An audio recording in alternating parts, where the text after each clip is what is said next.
store. Hindi pa namin naiikot yung 1/4 niyan, sobrang lamig. Kaya nag-decide na lang kami pumunta muna sa food court. Malaki yung food court nila. Meron sila itong Gongcha. Yan, nag-order kami. Makikita nyo rin yung kapatid ko. Barista siya dyan. Pag napadaan kayo dyan, mag-hi na lang kayo sa kanya. Marunong mag-Tagalog yan. Yan, dalawang order namin. Total is 990 yen. Kasama na yung tax doon. So, around 371 pesos para sa dalawang drink. Ayan, makikita niyo yung nanay ko. Proud moment. Stage mom.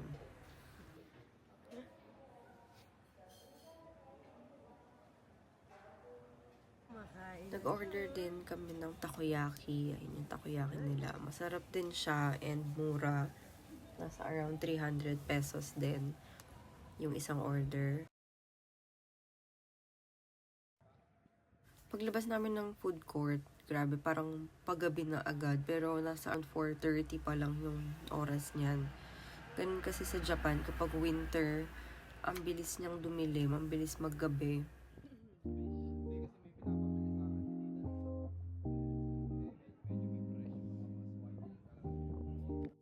Pag nakita nyo tong store na to or nadaanan nyo somewhere sa Japan or any outlet, i-check nyo sila.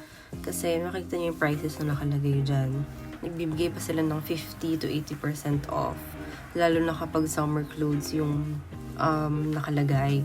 Nakabili ako dyan, parang nasa 300-400 lang per piece.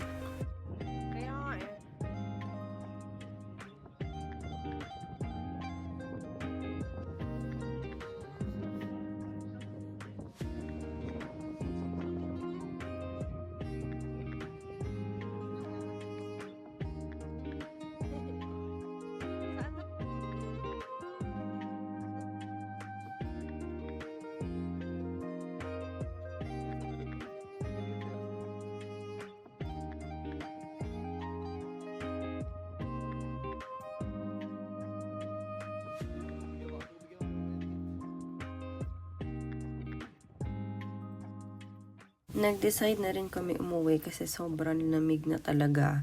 And makikita nyo wala na masyadong tao kasi nag-alisan na ata kasi yung hangin sobrang lakas niya.